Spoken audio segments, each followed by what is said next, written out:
Hi, everybody. Welcome to the latest edition of the Bison video blog. Along with Jeff Kolpack from the Forum, I'm Dom Izzo from WDAY Sports. We've reached the halfway part already of this 2024 football season. North Dakota State heading back out on the road to take on Southern Illinois, which we'll get to in just a moment. It always seems like it flies by, but we're halfway home. What do we know about the 2024 Bison? What do we know about the 2024 Bison? I think we know that the defense is improving. That much has been, I think, established in the last 2 weeks. Obviously, we've beaten it to death in the non-conference, or we beat it to death in the non-conference. But since Valley Play started at Illinois State, I think there's been a little more calmness, I think, with a defensive look and defensive presence. Part of that is moving Sam Young from free safety to strong safety. I think he's been outstanding. He was really outstanding last week. Defensive line has just simply upped their game, Dom. They've just simply gotten better. Eli Mostard has just gotten better and been more of a presence in the two Valley games. Cody Heisman. Yeah, he's played his best 2 games as a Bison in the last 2 weeks, and I think that's a huge reason why they had interior defensive line. Jackson Duteneffer had a fumble recovery. He played great against Illinois State. How often have you told me that? Up the middle. If you're good there, you're going to win a lot of football games. Yeah, and over the course of a 12-game season, you just can't rely on outscoring people because it's just it's like having, and you want to do the baseball reference, it's like having an inconsistent pitching staff. I mean, to have to outscore somebody all the time is a tough thing to ask. And we've seen that in the last 15 years here with Bison football, that they've always been dependable on defense. It never takes a vacation. They're always dependable on stopping the run, making a team one-dimensional, try to beat you through the air. And we've seen it time and time again.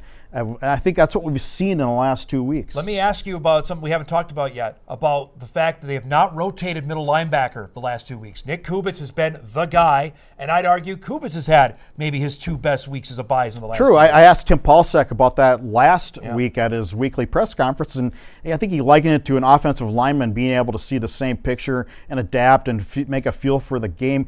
You and I have talked about rotating linebackers forever. Yep. Maybe we were wrong. I'll admit that. I'm wrong all the time, because what we have seen, he's the hot guy out there. He's making plays. Yep. He made a great play in the game against Illinois State. He was all over the field on Saturday against UND. That certainly has seemed to turn the tide as well defensively, again, at the middle part of that defense. Yeah, Luke Wirtz, he's talking about this is a guy that has back spasms and dealing with back spasms, and that's a tough injury, man. I don't know if it's worth risking the rest of your living days with a back issue like that. I've gone through back surgery, and it's not fun. It's hard, and it really affects you on your flexibility and your quality of life going forward. That's the thing you got to look for. Right. I would also add Jalen Crumby's return at the safety spot. He had a big pass breakup on Saturday. That's another guy, athletic guy in the back end that they just didn't have the first 4 weeks of the season. Bison coaching staff really liked him in fall camp, and I think they referenced him as like a missile out there. Yeah. He's just such a missile out there, and that tells me that the young man's pretty explosive. And again, now he's a redshirt freshman and learning the nuances of the game, but I think this is a guy you're going to see a lot of in the future. Here's Captain Obvious question. How differently do you feel about the prospects of this team as opposed to 2 weeks ago when they placed Towson? I'm not going to say it's night and day, but it's kind of lukewarm night and day for sure. Okay. I mean, again, I go back to the defense. He had question marks on stopping the run. That seems to be taken care of, at least for the moment. Yep. It probably will this week with SIU struggling with a true freshman quarterback, but you need good defense. Like South Dakota State in the last couple of years has been so. You talk about Gronowski and Isaiah Davis and the Yankees and all these tight ends and off. They've been really good on defense. Yeah. Really good. That part gets overlooked. Stallbird, Freeman, how good they were at the linebacker spot. Winkleman, Sanders. I mean, they were just dudes all over the place for the Jackrabbits. The other big question out of Saturday's game, we got asked about 9 million times. We asked Tim Paulsek, how's Cam? Cam Miller obviously did not finish the game against UND.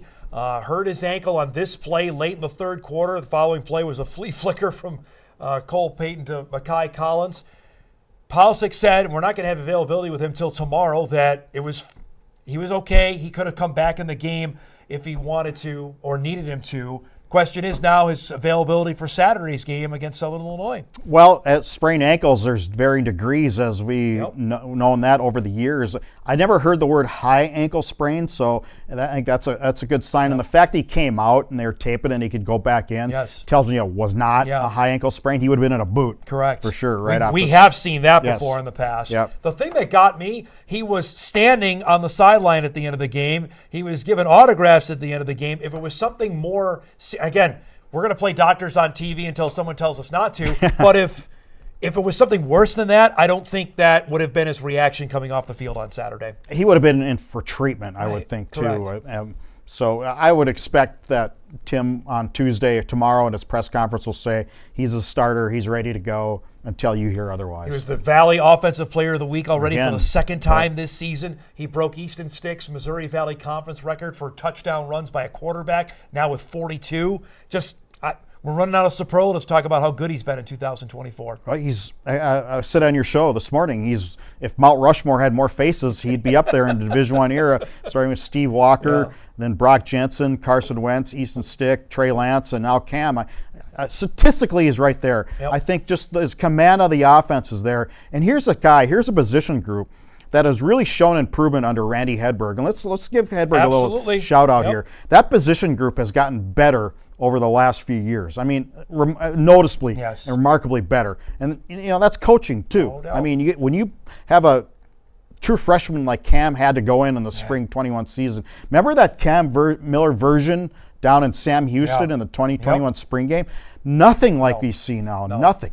That's night and day. That's night and day. That is crystal clear night and day. It's also night and day for Southern Illinois. The Salukis were coming in at a 2-4 mark. They got blasted at home Saturday night by Illinois State. They're down to a true freshman, Jake Curry, as their starting quarterback. Their top two guys got hurt. Hunter Simmons, who scored on this play, broke his leg later in the game. This is a nightmare scenario here for Nick. Well, let's start with DJ Williams, a transfer from Murray State, who opened the season they're starting.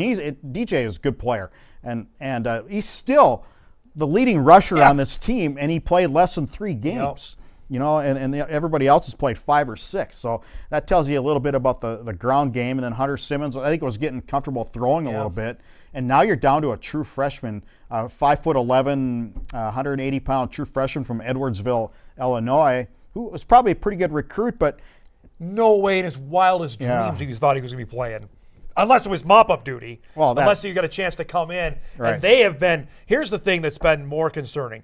Defensively, they have not been good on that side of the ball. They've lost around 9 starters at some points in various degrees since fall camp. Yeah. And defensively, I think they've lost some in the defensive secondary. They've been outscored – Southern Illinois, they've been outscored 62-36 in first quarters. So it tells you you're getting off to a bad start right away. This is a team that I thought going in, frankly, had high pick. Yeah. This guy right here picked them to beat at BYU. You by the way, just beat Kansas State a couple weeks ago. It has not worked. I'll give you that. You're still leading the picks. I'll give you that. I mean, the bottom has fallen out here. And it's homecoming. I don't know what to expect out of this football team we're going to see on Saturday when they play the Bison. I don't think the crowd will be a difference. No. I mean, I don't think it ever has been, frankly. When it really hasn't. Carbondale. Yeah.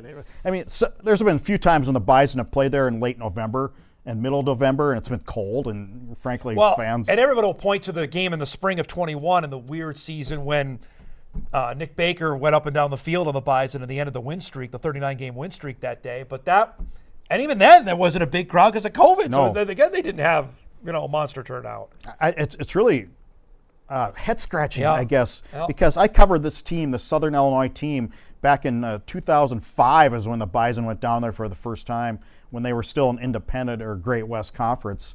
And Steve Walker, I think, got hurt that game. They played in the old stadium, but it was a good crowd, really good program. Jerry Kills really had this program humming.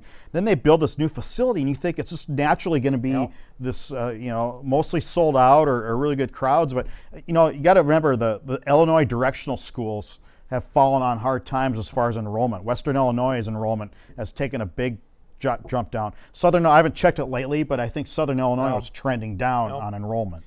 This is the precursor, of course, to what happens next week. The Bison got to get through this, knowing full well South Dakota State coming that could be 1 versus 2 for the second time in 3 years. They never had it before in the history of the Dome. Now we can have it twice in 3 years, 1 versus 2. Well, thanks to the NDSU ticket manager, Mike McFeely, we found out this morning that there's just a few over 100 tickets it'll probably left. be sold out by the end of the game. Time, if you're watching this later in the week, they're going to be gone. Don't forget, we'll be live with Bison Game Day on Saturday morning at 10 a.m. on WDAY. But remember, the game this week is exclusive on ESPN+. So if you're looking on WDAY for the football game, it will not be there.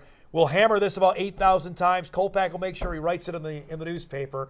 2 o'clock Saturday, ESPN+. For North Dakota State. But watch pregame shows yes, statewide. We're live in Carbondale, 10 a.m. with Jeff, myself, Kyle, and Sam. Right, no Kyle this week. It's just the three of us. Kyle's got a wedding. Got a bye week, apparently, in the middle of the season.